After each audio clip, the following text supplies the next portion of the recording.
Hi guys, bonjour mes amis, I'm Booger, welcome aboard. I'm going to do a recipe out of this, the book Bonappetit. This came to my house by mistake. It's supposed to be Sam's, the mini bug, but it came here, so I've been keeping them. I've been looking through them. A lot of healthy stuff in there, so it's pretty cool. And I'm going to show you can turn any recipe into an air fryer recipe. Why not? That's what I do. There's one on page 20. It's pepperoncini chicken. I have pepperoncinis. I have chicken, so that's what I'm gonna do. All right, I'll type down the recipe down below, and unless I find it online, I'll send you to there. But anyways, got some ready. Let's go. Chin chin. Close. Look how beautiful that looks, right? Cast iron pan. But hey, we could use an air fryer. Why not? So it says to preheat the oven at 425. All this stuff. I will type all this recipe down below. Sprinkle chicken thighs all over with a teaspoon of Morton kosher, half a teaspoon of kosher salt and half a teaspoon of pepper. Coat with 1 tablespoon of oil. All right, so let's do that. I'm using the pan that, the original pan that comes with the air fryer. The other one, the flat one, is an extra one that you get at the DeLonghi site. I'm going to use this one because I'm going to use the paddle later on to deglaze this pan and stuff. So there's my olive oil. This is the Evo Sprayer, and it says to put the chicken skin down. It shows you a little bit more, I think like 6 thighs in there, but it's just Tom and I, so 4 is plenty. And skin, they say skin down because in the cast iron pan they want to char that skin, so you could do it the other way. You could put it on top. I'm going to do it this way just so we can see what the bottom burner does.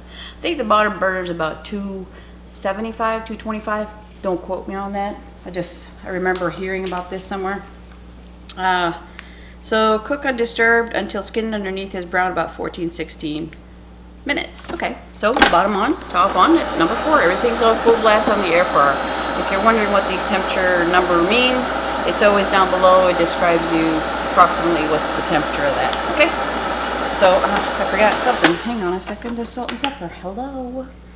Was I supposed to do that on top? Hang on a second. Yep, that's what it says. See? I'm not good at following recipes, you guys. It's just not my thing. That's okay. Caught it just in time. Alright. Salt and pepper. You know, it's all going to be typed below, so if I make a mistake, let me know. I'm just trying to do what they say here.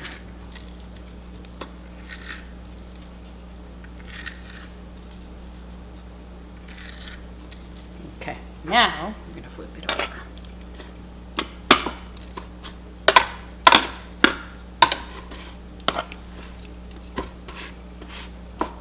Okie dokie. So I'm going to check it at 14-16 minutes to see if that skin is cooked up, charred up. I'll let you know. We'll be back. Alright, so it says, meanwhile, toss potatoes, pepperoncini, garlic, oregano, remaining 2 tablespoons of oil, half a teaspoon of salt and pepper, a large bowl, set aside. Now, I'm going to show a picture here. They look weird because they're my canned potatoes. I got yellow potatoes, and regular russet potatoes mixed in, okay? So I'm using those types of potatoes. And then my pepperoncinis are from the garden that I canned. That's why they look a little bit. And it says to reserve, I think, a half a cup of the brine. So that's what's in there. That's what we're going to use to deglaze the pan after a while. So toss the potatoes, and it's about 10 pepperoncinis. With the stems and everything. Why not? And when you can the pepperoncinis, you got to poke holes in the peppers so that some of the brine gets in there, so that's going to help too. So save that brine. And garlic. They use 3 cloves. Okay, 2 cloves. 1 teaspoon of dried oregano. And the oil was 2 tablespoons of olive oil. Okay. So I'm going to toss that, set that aside, and wait for my chicken to be done in about 14 minutes. Here's the pepper. It's a 1/4 teaspoon salt and pepper. All right. Guys, we're talking 15 minutes. Let's check the progress of this. Oh, look at that. Oh, yes. All right. So let's turn the chicken. Oh, 15 minutes. Oh, beans. Oh, that looks Yum. Okay. So it says, sauce with the turn chicken over, add potato mixture to the pan, arranging snugly around thighs. Pour pepperoncini brine around the edges of the pan. Give the pan a shake. We're not going to do that. To evenly distribute. Transfer skillet to oven and roast until chicken is cooked through and potatoes are tender, 40 to 45 minutes. All right. Here's where it is. There it is right there. Doesn't that look beautiful?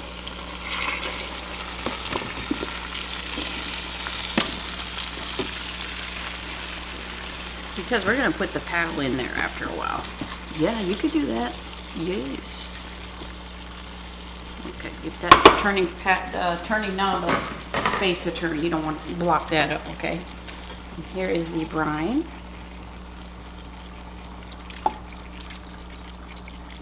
Yeah, it's going right everywhere right there. Full blast. Trying to think if I should keep that bottom burner on. Because we need that brine to deglaze the pan when we put the rest of the stuff. So I'm going to turn the bottom off. Let's just roast this for about 30. I'm going to check it at 30 minutes, okay?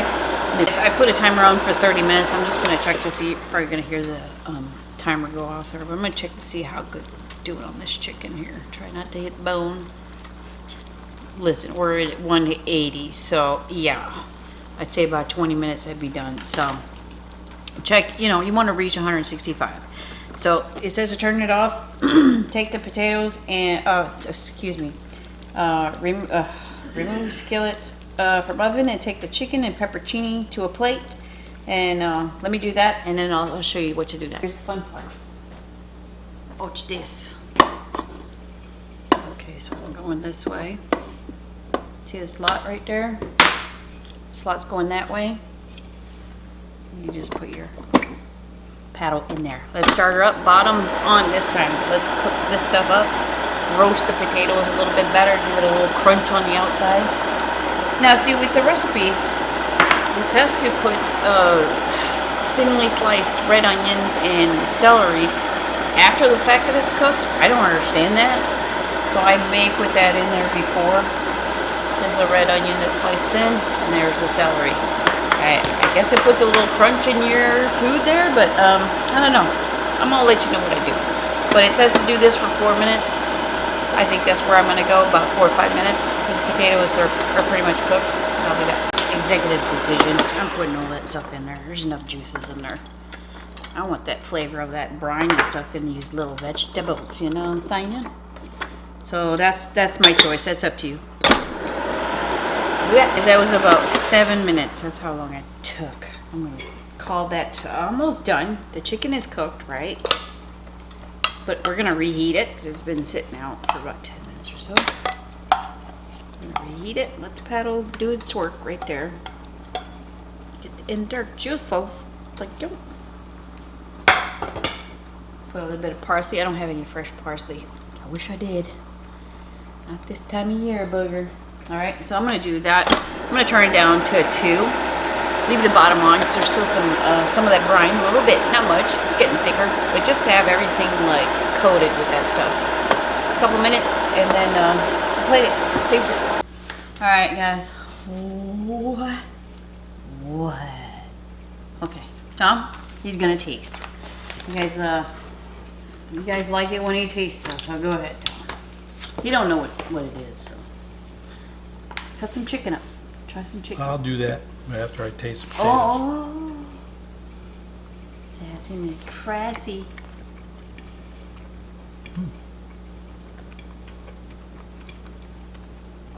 Something's kind of tangy in there. It's the brine of the pepperoncinis. That's why there's not a whole lot of... It does taste like that too. There's not a whole lot of seasonings in that because that brine, that's what does it. Which is vinegar. Babe, there's bone. It's a thigh. Oh, no. Oh, okay.